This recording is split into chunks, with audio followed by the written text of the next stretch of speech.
guys, patint muna natin.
So guys, good morning. So last Saturday ay nagpa-tint tayo dun sa Honda Civic FD. Tapos hindi ko na rin na-videohan yung pinaayos ko yung passenger side na window kasi hindi siya gumagana at ngayon gumagana na siya. So ngayon ipakita ko rin sa inyo yung loob kasi nung Saturday, 'di ba, makikita niyo habang nagpapatint tayo wala yung mga door sidings kasi ginawa ko yun nung Sabado.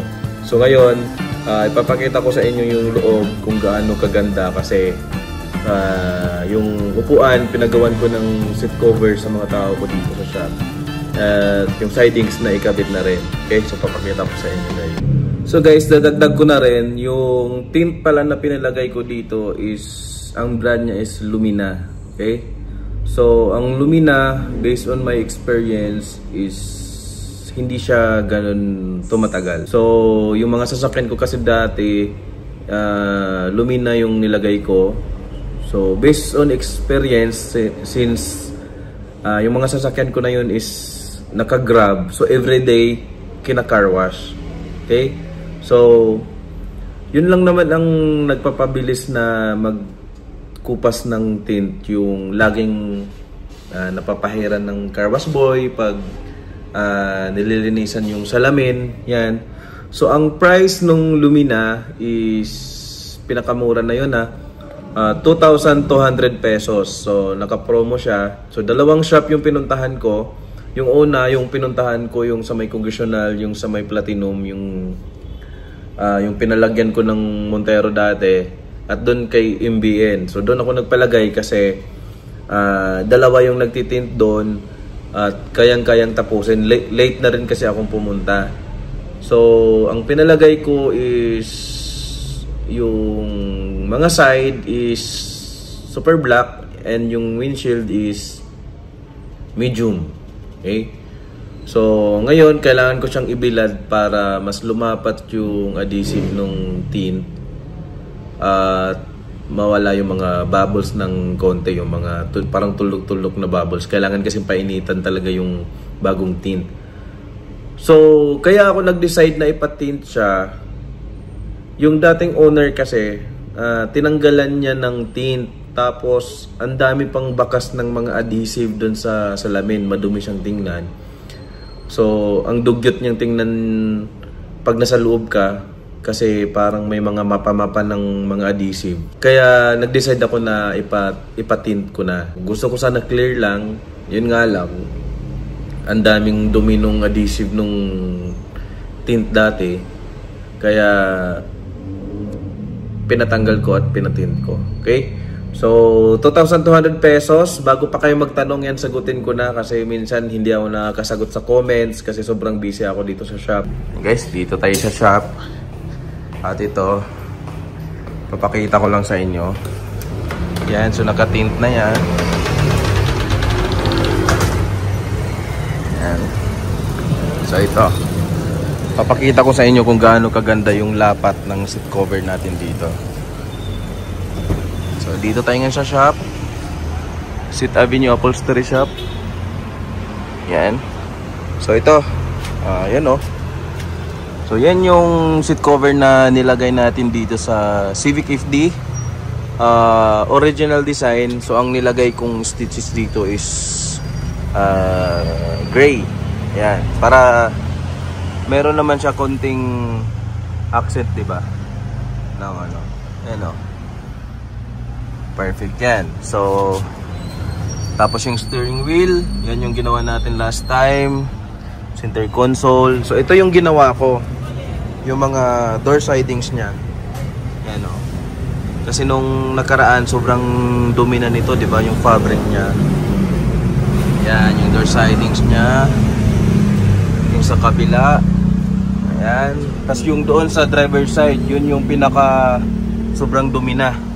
Kasi ito yung seat cover natin dito sa second row. Yan o. So, yan yung lapat ng mga seat cover natin dito sa shop. Yan. So, ito. Makikita nyo yung detalye ng seat cover natin. So, guys, pag nagpagawa kayo ng mga seat cover ng mga sasakyan nyo, mas masasuggest ko talaga yung stock design. Kasi maganda yung magiging kalalabasan ng seat cover kapag stock design. Kasi paano ba i-explain ko sa inyo kung bakit mas maganda yung stock design. Kasi yung hubog ng foam, yan, ito, yung hubog ng foam dito nasusunod natin, 'di ba? Tulad niyan, no. So, kung mapapansin nyo, para siyang naka-upholstery. Parang upholstery siya, pero seat cover lang yan. Diba? So, yan yung kaibahan kapag stock design yung ipapagawa yung cover at customize. So, sa customize naman, hindi magiging ganito yung lapat kasi hindi na natin nasunod yung hubog ng foam and yung pattern niya. So, pag sinabi nating original cut kasi, kung ano yung itsura ng stock, yun yung sinusunod natin. Itong mga bawat cut na yan, itong parang bar na yan, tapos dito, yan yung sinusunod natin. Pag sinabi nating original design, stock design, diba? Yan. So, mas maganda siyang tingnan at lapat na lapat siya. Hapit na hapit siya. Yan, so wala kang makikitang kulubot dyan. Yan o, wala kang makikitang kulubot dyan. So, yun yung kagandahan. Diba? Yan. Diba? Para siyang naka-upholstery. Parang upholstery yung kanyang leather seat.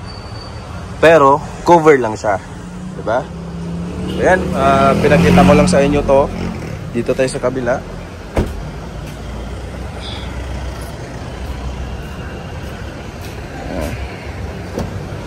Yan. Yan yung cover natin. Yung driver side na sobrang dumi. Maganda na rin. Second row. Yan. Diba? So, yun. Pinakita ko lang sa inyo. Kasi soon, ipopost ko na siya. 'Di ba? So, abangan nyo na lang po ang next vlog natin. Thanks for watching.